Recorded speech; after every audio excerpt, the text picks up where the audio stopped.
Talk photography with Adriana Newell. Learn about the rise of DJ TGIF. And catch a performance from Sketches of Influence. It's all ahead on this episode of AHA, A House for Arts. Funding for AHA has been provided by your contribution and by contributions to the WMHT Venture Fund. Contributors include the Leo Cox Beach Philanthropic Foundation, Chet and Karen Alpelka, Robert and Doris Fisher-Melisardi, and the Robeson Family Foundation. At M&T Bank, we understand that the vitality of our communities is crucial to our continued success. That's why we take an active role in our community. M&T Bank is pleased to support WMHT programming that highlights the arts, and we invite you to do the same.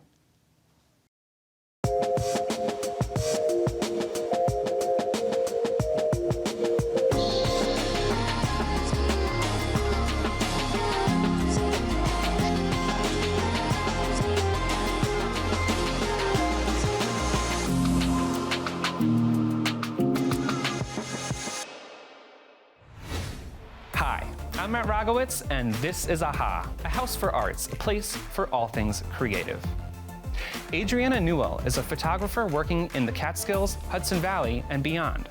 Her impressive list of clients include the New York Times, Penguin Random House, and Vogue. I recently visited with her to find out what makes her work stand out. I'm a photographer in Oneonta, New York. I love photographing people. I do a lot of portraiture. I do a lot of fashion, documentary work. A lot of the work that I do is based on identities and the complexities within that, but I'm also interested in making my work feel nostalgic and dreamlike and almost like my own world through my own lens as being a Black woman from upstate. I got into photography when I was 14 years old. Originally, I was really into doing YouTube videos and making music videos and stuff like that, and I thought I was going to be a filmmaker. But then I had found Flickr, and then I started seeing amazing, beautiful work. And I was like, oh, I can make a still image and still tell a story. And then it really just blossomed from there. I like to work with film a lot, and I think that creates more of an intentionality for me. I feel like a lot of the work that I try to make, I want the viewer to be connected in that way. I started a project documenting sisters around the upstate area because I also had sisters myself. I wanted to know the differences between my relationship with mine and then other people's relationships with theirs. I did a little interview asking them little questions like, what's the funniest memory you have with your sister, or what inspires you about your sister? That was one of my start to doing different projects, personally, in a documentary way. From there, I had gotten the idea to photograph queer people in rural areas and smaller cities. Well, I am a queer individual myself. When I was growing up, I was a lot shyer and more scared, and I feel like really putting myself out there with this project and getting to learn about so many different people from so many different walks of life, it has really been such an amazing experience. I think my work is very emotional, or at least I try to make it where you feel connected with the subject in the same way that I felt connected with the subject. That's super important to me.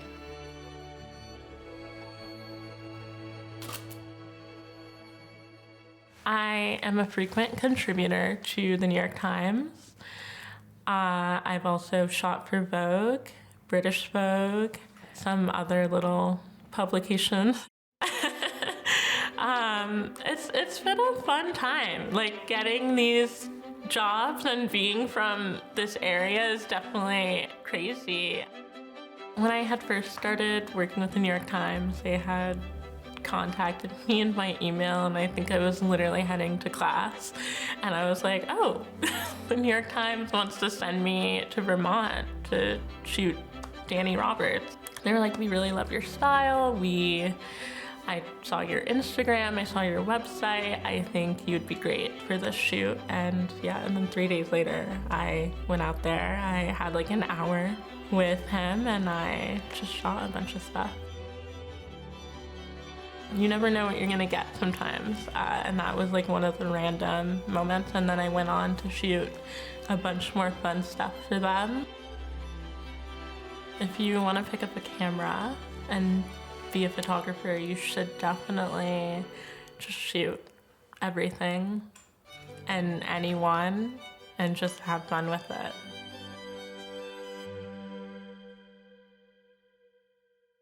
Craig Earl fell in love with DJing in the 90s after seeing the movie Juice.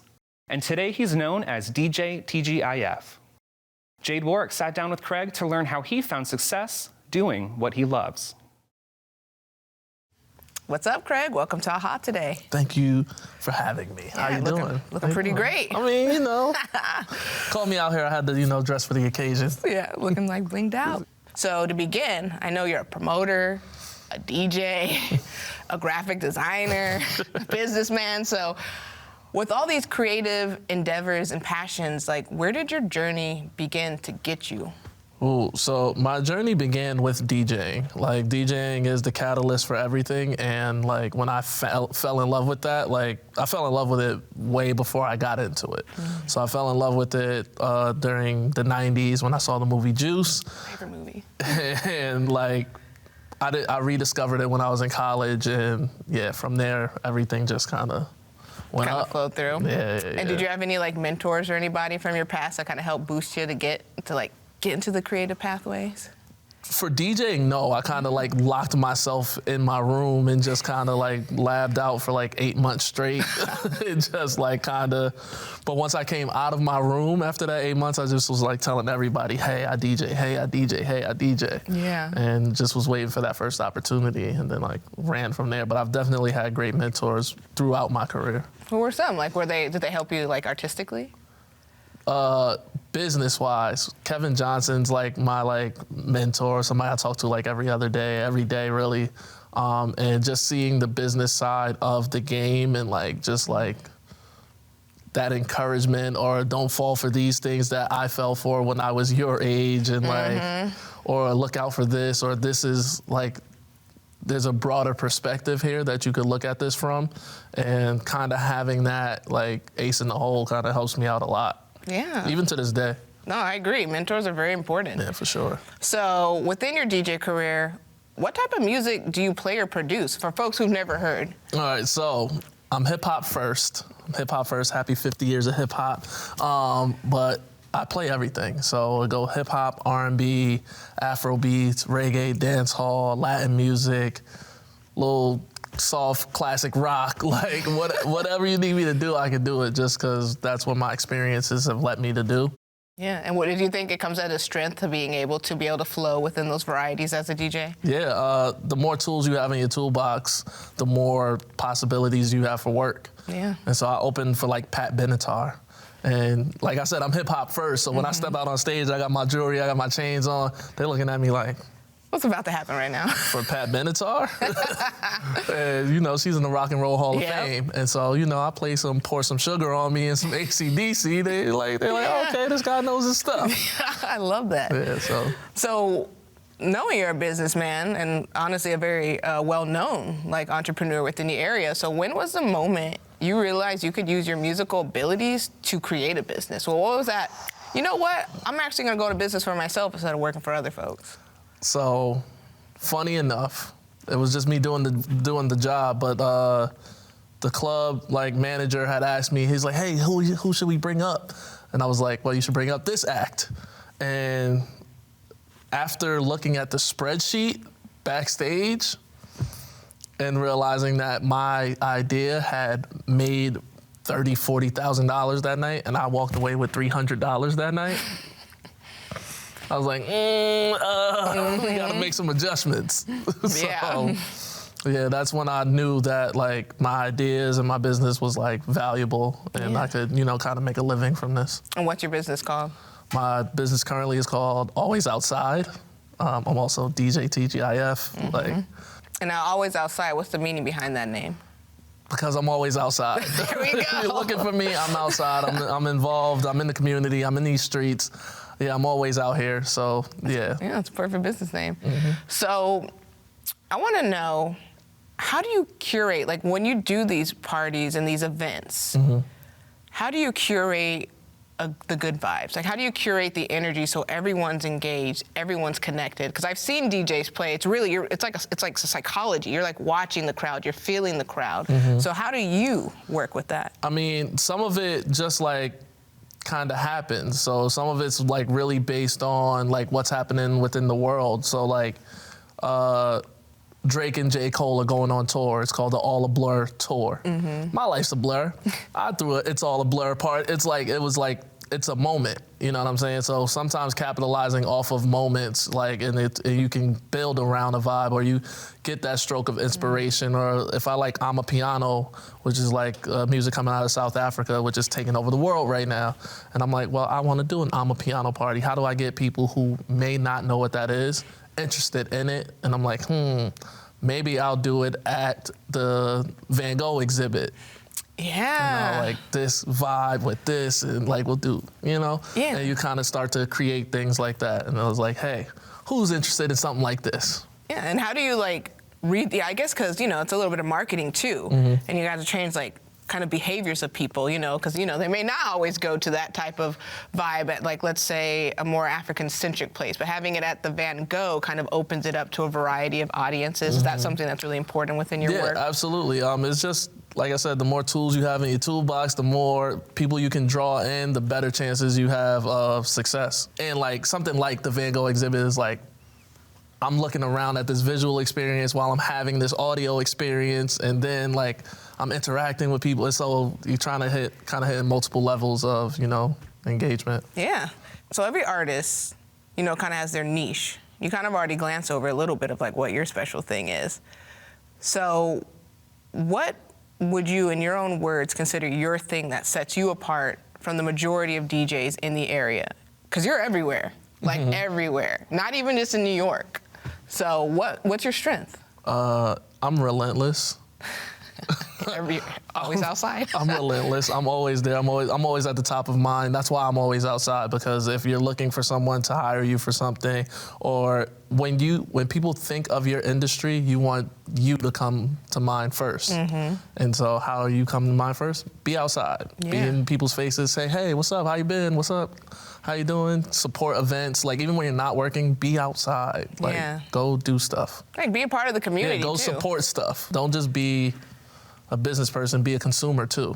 Yes, and people see that. People see like, oh, DJ TGIF, he's not just here to just try to sell something. He's actually engaged. He's actually authentically here and wanting to be here and party with us and everything like that. So, and I want just to have the audience know, what was your promise to yourself? You said you're going to do this for 20 years or 10 years in a row that you promised yourself as a youngin'? So when I said I was going to start to DJ, I just was like, 20 years straight. 20 years straight, no stopping, no breaks, I'm taking time off, I'm taking a sabbatical to, none of that. 20 years straight.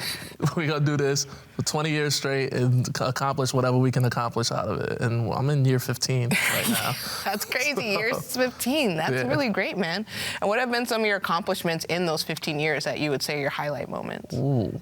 I mean, everything's a highlight, but like this year I made 40 Under 40 Albany Business Review. Congrats. And so like to be, put on the same list with like captains of industry, like it's like CEO, CFO, president, chair, this.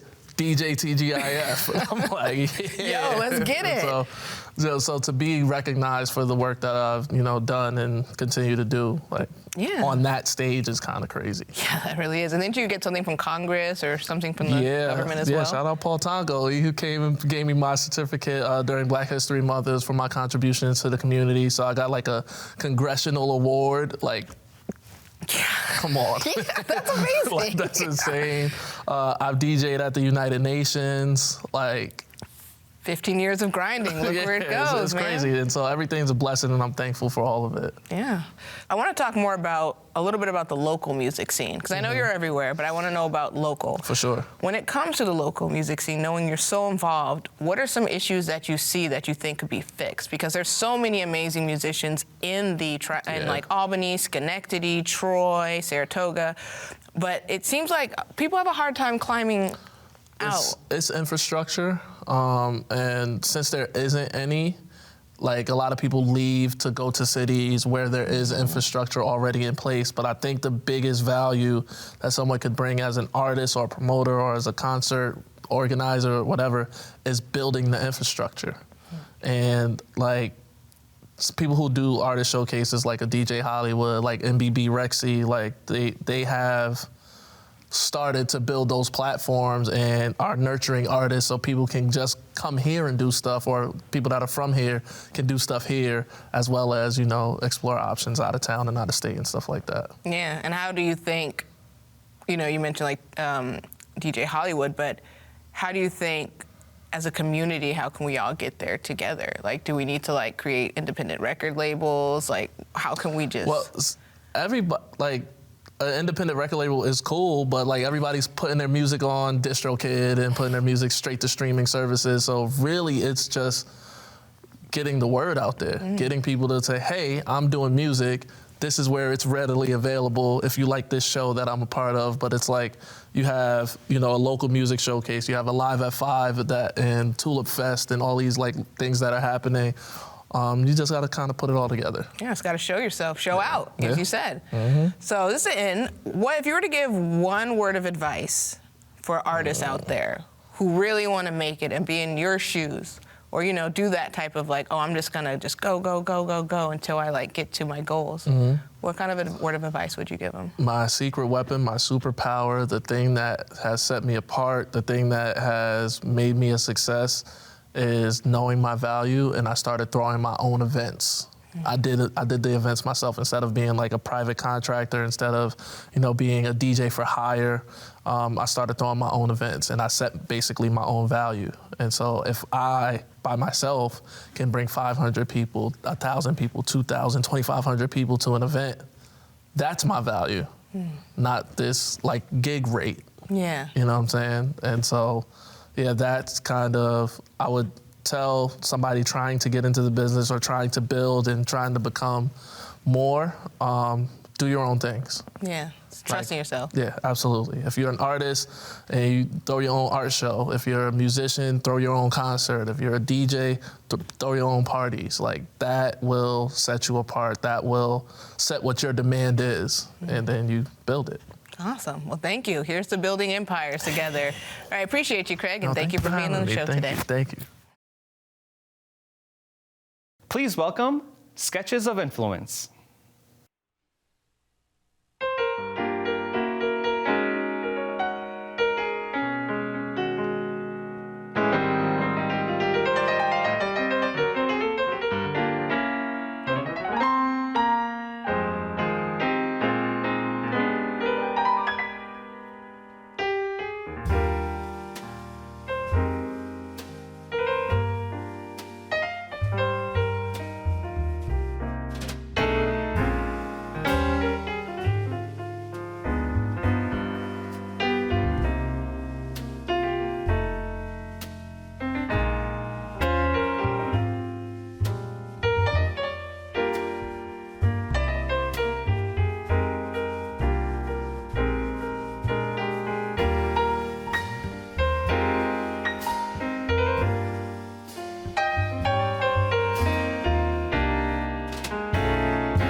Thanks for joining us. For more arts, visit wmht.org/aha and be sure to connect with us on social. I'm Matt Rogowitz. Thanks for watching.